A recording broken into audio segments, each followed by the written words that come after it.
I waited in the car while they sorted out dinner plans, or so they said. The engine was off, the air still, and the only sound was the ticking of the dashboard clock.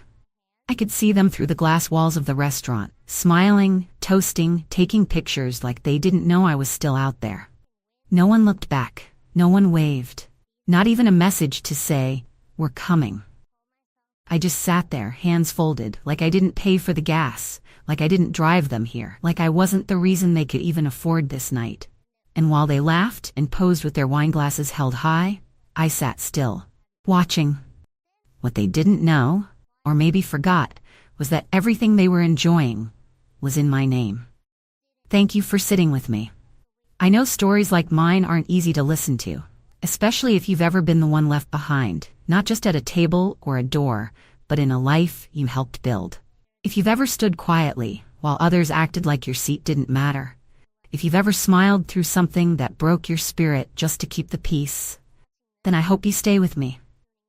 Because this isn't just about dinner, it's about years of being useful, but never included, generous, but rarely remembered. Tell me where you're listening from if you feel like it, and if any part of this sounds like something you've been through, you can share that too. Or not. It's enough to just be here. I'm 67, though some mornings I feel older in my bones than the number ever suggests. I've raised 3, buried 2, my own parents, and stretched a single paycheck across too many years to count. I've seen hard times, the kind that don't get talked about in public. Times when I warmed the house with the oven door cracked open, when I smiled through Christmas dinner without a roast on the table, and no one knew the light stayed on because I let something else go unpaid. But I made it through. Quietly, like most of us do. My son Jason was soft-hearted as a boy. Thoughtful, curious, always reaching for my hand when we crossed the street. I used to pack little notes in his lunchbox when he was small, just to remind him how loved he was. I never imagined a time would come when he'd forget the woman who used to hold his fevered head through the night, who sat in cold bleachers just to watch him wave from the field. But time has a way of shaping people, or maybe unshaping them. He married a woman named Elle. She was neat, particular, always corrected the way I said things. She liked clean lines, crisp collars, dinners with 5 courses and no casseroles. I tried. I really did. I bit my tongue more times than I can count. When they said we should all take a trip together, just the 3 of us, it sounded sweet at first. A weekend away, they said. A little family reset. I nodded, not because I needed the trip, but because I wanted the company. I offered to drive, paid for the gas without a word. When the Airbnb total came in, I just pulled out my card. Jason said, "We'll get the next one," and Elle smiled like that meant something. I didn't mind. I've always believed in taking care of mine, and I never expected a receipt for kindness.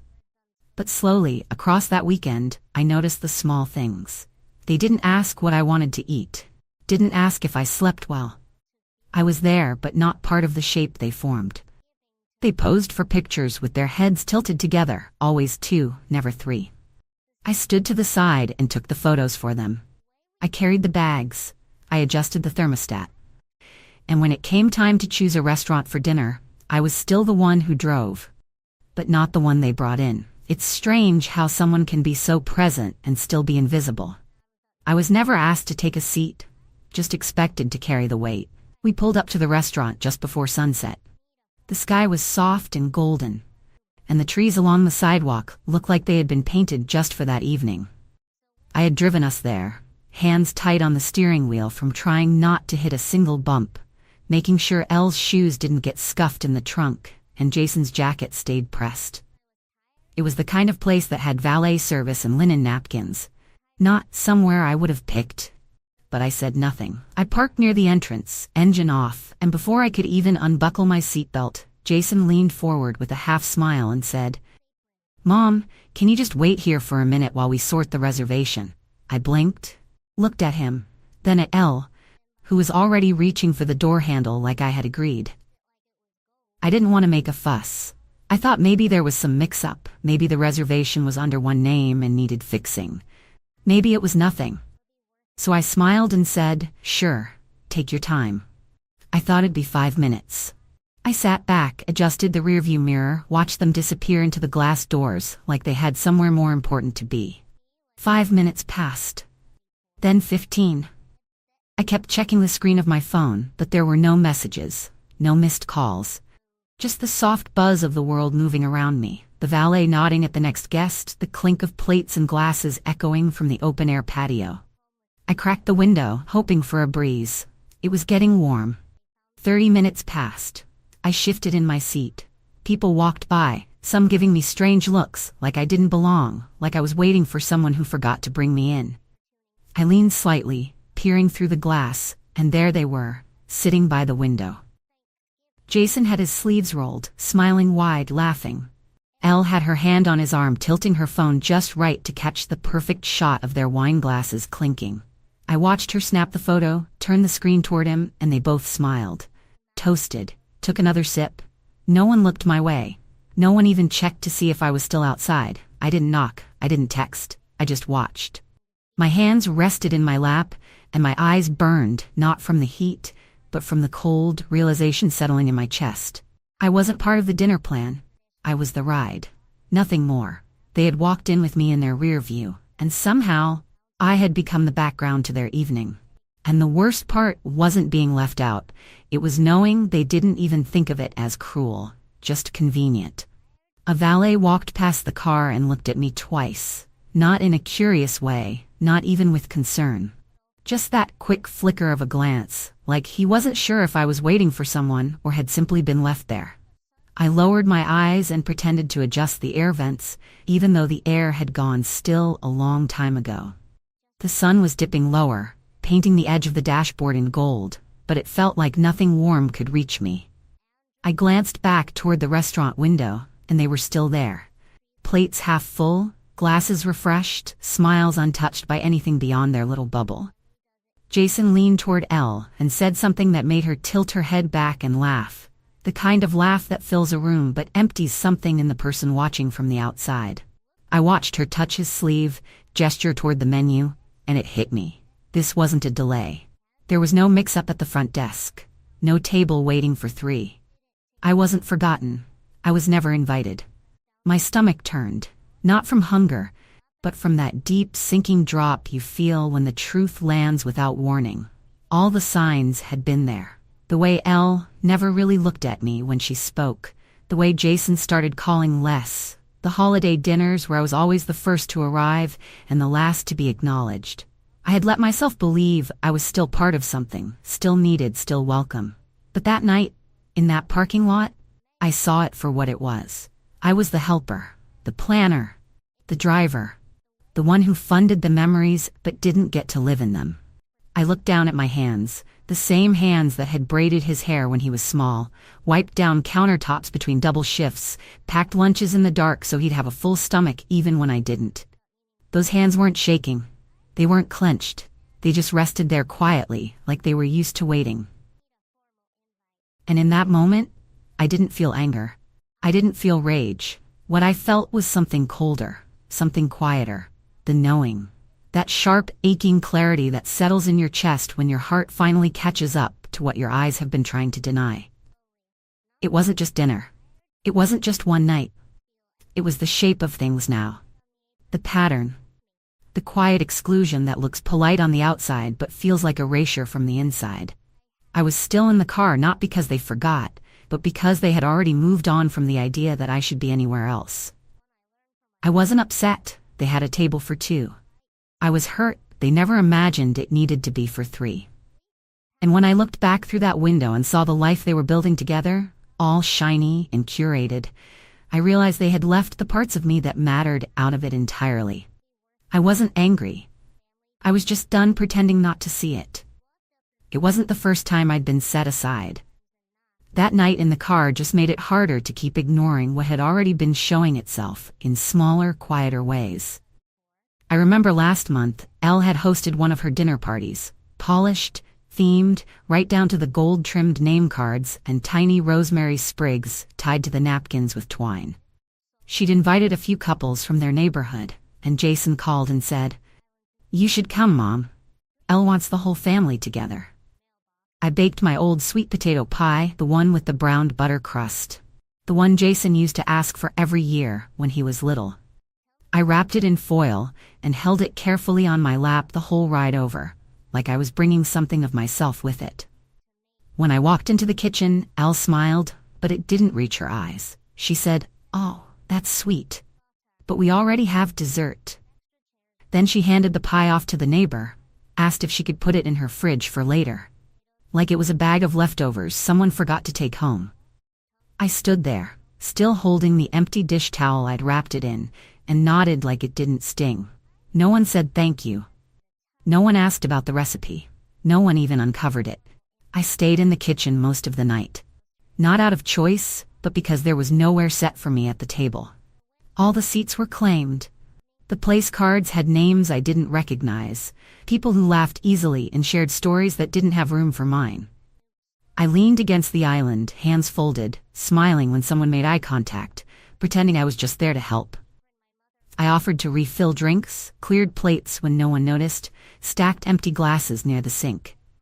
At one point, they raised their glasses to toast, chosen family, and I stood quietly behind them, holding an empty tray, like part of the wallpaper.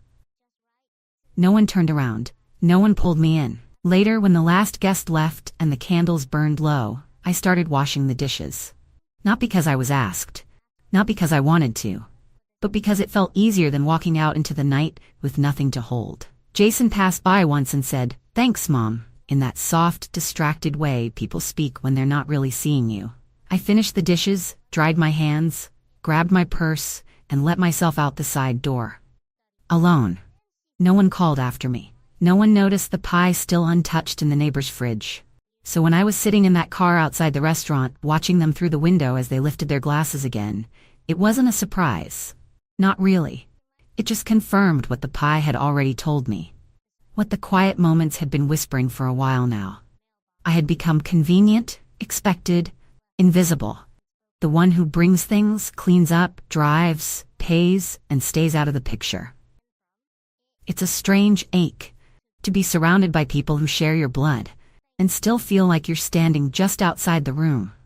But it's even stranger when you realize they're perfectly fine with you staying there. I didn't reach for my phone. I didn't knock on the restaurant door. I didn't press the horn or call their names. I just sat there a little while longer, long enough to let the last sliver of hope dissolve on its own. Then, slowly, I turned the key in the ignition. The engine hummed, steady and low, and I shifted into reverse without looking back at the glass. They were still laughing, still clinking glasses, still perfectly comfortable in a world where I had already been removed. I eased out of the parking lot, one turn at a time, no sudden movement, no drama. Just me and the weight of understanding sitting quietly beside me in the passenger seat. There was no rage bubbling in my chest, no urge to scream or slam anything shut. What I felt was relief. A strange kind of calm that settles over you when you stop reaching for a door that only opens one way. As I pulled into the main road and drove past the dimming storefronts, I didn't think about what I'd missed at dinner. I thought about everything they'd taken for granted. The car they arrived in, the one now sitting in that parking lot, wasn't in Jason's name. It was mine. Registered, insured, and maintained because I had kept paying on it since the day he said he couldn't afford the down payment. And the credit card that booked their fancy hotel, the one Elle had waved at the desk clerk with a smile like she was holding the world in her palm, that was my account. Extended for emergencies, still open under my signature because they promised they'd pay it off next month. The phone they posted their dinner selfies from, the one that uploaded snapshots of toasts and perfectly plated entrees. That phone was part of the family plan I had never taken them off of, because Jason once said it was just easier that way. I thought about those things not out of spite, but because for the first time in a long time, I realized I wasn't powerless. I hadn't just been cast aside, I had been holding up the very foundation of their comfort while they acted like I was no longer part of it. And maybe that's why it felt so quiet inside the car as I drove. No anger, no sadness. Just a deep breath, full and even, because I remembered something they didn't. I still had the keys. Not just to the car, but to the things they had built their lives on without ever pausing to ask if I still wanted to carry it. By the time I pulled into my driveway, the streetlights had flickered on. The house was dark, and the night was soft around the edges, as if it too was giving me space to think. I sat in the driver's seat a moment longer, hands still on the wheel, not because I was frozen, but because I was finally steady. Everything they had built on borrowed trust and quiet expectation was still tied to me, and if they could walk past me without a glance, I could walk away with the same silence. Only difference was, I wouldn't be the one missing out this time. When I got home, I didn't turn on the television or rush to change out of my clothes. I didn't pace the floor or replay every moment of the evening. I walked into my kitchen, set my purse on the counter, and lit the candle by the sink. The soft flicker was steady, like it was reminding me to breathe slow and deep. I stood there for a while, listening to the silence in my own home, the kind that doesn't feel lonely, just honest. Then I walked to the desk in the back room and pulled out the little notepad where I keep names, numbers, and account details. I ran my fingers down the page until I found what I was looking for. I sat down, picked up the phone, and dialed. The man who handles my finances answered with that warm, professional tone he always has. I told him I needed to make a few changes. Quick ones. I asked him to remove Jason and Elle from every card they were linked to. I said I wanted the car payments redirected, the title flagged for recovery, and the extended credit line terminated. I gave him every detail calmly, clearly, without a tremble in my voice. Then I paused. He waited a beat and asked me, "Are you sure you want to go through with this?" I let that question sit in the air a moment, and I said, "I've never been more sure." There was no hesitation, no second thoughts. I wasn't acting out of anger. I was cleaning up a mess I should have addressed long ago. Because what they had taken wasn't just money or convenience.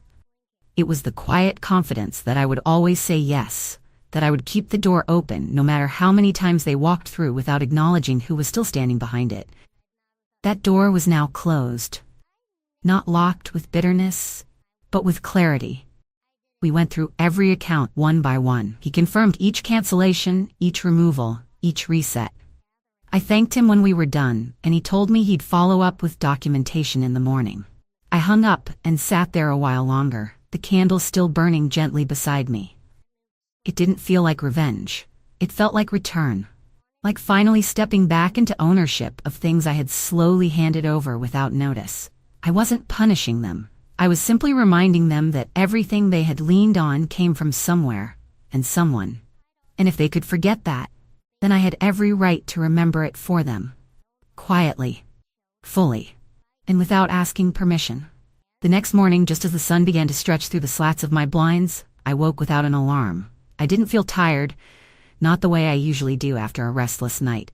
I felt still, settled, like something inside of me had been quietly put back where it belonged. I moved through the house with purpose, not rushing, not dragging. I folded a throw blanket on the couch, watered the plant by the window, then walked into the kitchen and filled the kettle. As it began to warm, my phone buzzed on the counter beside me. I glanced at it, not expecting much, and saw Jason's name blinking across the screen. The message said, "Mom, the car's not here? Did you move it?" I stared at those words for a long time. Not because they surprised me, but because they landed with such precision. Not a question about how I was or where I was. Just panic over the absence of something they had assumed would always be there. I didn't reply. I turned the burner down to low and watched the kettle rock gently on its base. A few minutes later, another message came through. "Our phones aren't working? Can you fix the plan?" That one made me exhale, soft and slow. It wasn't anger or even disappointment I felt. It was recognition. The same way you look at a cracked plate and finally understand it's not going to hold what it used to. I sipped my tea, now warm enough to drink, and leaned against the counter as the third message arrived. Short. Blunt. "Did you do this?" I didn't answer that one either. I turned the ringer off, placed the phone face down, and walked into the living room. The sun was pushing through stronger now, brushing the tops of the curtains in gold. I sat in my chair, the one near the window with the worn arms and quiet view, and let the quiet cover me like a soft blanket. I wasn't gloating. I wasn't celebrating. There was no smile on my face. There was only a long, overdue peace stretching through my chest, where all the hurt had lived for too long. They had built their comfort on the idea that I would always be available, always be silent, always keep giving even when they stopped seeing me. And now, they were being introduced to the cost of that comfort, the part that had never come free but was given without question. Until now. I thought of the dinners, the rides, the bills quietly paid, the strings they never saw because I never let them show. Now they felt the absence, not of a thing, but of a person. A presence they had mistaken for background noise, now silent. I didn't reply, not because I didn't have words, but because I had already said everything that needed to be said with action. There's something powerful about letting someone sit with the weight of their choices. Not to punish them, but to let them feel the echo of their own decisions. I wasn't going to rush in and soften the landing this time. They would learn, the way most people do, not from being told but from being left to feel it for themselves. As I sat there with my tea, I looked out the window and watched a pair of birds settle on the fence. The sky was clear, the morning quiet, and I felt, for the first time in a long while, like I had taken up space in my own life again. Not as a provider, not as an accessory to someone else's comfort, but as someone with limits, value, and the strength to hold both. Let them figure it out. Let them ask their questions. I had already answered the one that mattered. I chose myself. Quietly, completely, and without asking for permission. That evening, just as I was folding the laundry in the living room with the soft hum of the dryer still rattling in the background, there was a gentle knock at the door. Not loud, not hurried. Just one of those quiet knocks that carries care in it, like someone hoping not to startle you. I walked over and opened it, and there she was, Lila. She stood there with her hands tucked into the sleeves of her sweater, eyes kind and steady, the way they've always been since she was small. She didn't say anything right away. She just stepped in, wrapped her arms around me, and held on. It wasn't one of those quick, polite hugs. It was the kind that lingers, the kind that lets you breathe deeper without realizing you needed to. I closed my eyes for a moment and let myself lean into it, not because I was falling apart, but because it felt good to be seen. When she pulled back, she looked around the room like she was trying to measure how quiet things had been all day. And then she sat on the edge of the couch, without waiting to be invited. She said, "I saw the photos they posted," and her voice cracked just enough to let me know she hadn't come to talk about the weather. "I'm sorry," she whispered, and she meant it, not just for the pictures, but for all the things that led up to them. I sat beside her, folded my hands in my lap, and looked out the window for a moment before I answered. I told her, "It's not the photo. It's who they think should be cropped out." She nodded like she already knew. Because she did. Lila had always paid attention, even when others didn't. She noticed when I sat alone during family gatherings, noticed when I cooked but didn't eat, noticed when I arrived early and left late but never made it into the group chats or albums. She was young, but her eyes had never skimmed past the things that mattered. That's what made her different. She didn't look through me. She looked at me. And that day, she brought more comfort with her quiet presence than any apology could have carried. We didn't talk much. We didn't need to. She stayed a while, long enough for the room to feel less empty. Long enough for me to remember that even when some turn their backs, someone always sees you. She helped me fold the rest of the laundry, one towel at a time, like we had all the time in the world. And when it was done, she stood and hugged me again, tighter this time, like she didn't want to let go. Before she walked out the door, she looked back and said, "You deserved better." I nodded, and I said, "Yes, but I'm giving myself better now." She smiled at that. Not the kind of smile people give when they're trying to cheer you up, but the kind that says they believe you. And when the door clicked shut behind her, I sat there in the quiet, but it didn't feel heavy anymore. It felt honest, lighter, because even though the ones closest to you might forget who you are, someone always remembers. Someone always sees the whole picture. And sometimes, all it takes is one person noticing to remind you that you were never invisible. Not really. It was 2 days later when Jason showed up at my door. No call ahead. No warning. just the soft rumble of a car pulling into the driveway that used to feel like home to him. I saw him through the window, standing there with his shoulders drawn in tight, the same way he did when he knew he had something to say, but didn't quite know how to begin. I opened the door before he could knock, and for a second we just looked at each other. No words, no movement, just two people standing in the same air, carrying two very different versions of the same silence. He finally stepped inside, eyes rimmed with that tired red that comes from a few nights of poor sleep and too much thinking. He didn't sit. He just stood there near the hallway, shifting his weight from one foot to the other like the floor might give out. Then he said, "Mom, what you did, that was extreme." His voice cracked a little, but he tried to hold it steady. I walked slowly to the chair by the window and sat down. I didn't motion for him to join me. I just looked at him, hands folded in my lap, and said, "Was it more extreme than leaving your mother in a car while you toasted to new beginnings?" He didn't answer right away. He looked down at the floor like the truth was written there and he didn't want to read it. I watched him swallow hard, like the words he wanted to say were stuck somewhere between pride and guilt. But I didn't fill the space. I let him sit in it. Because sometimes silence teaches more than speeches ever could. After a moment he said, "We didn't think it would take that long. Elle thought it would be better to check the table first." I didn't mean for it to feel like.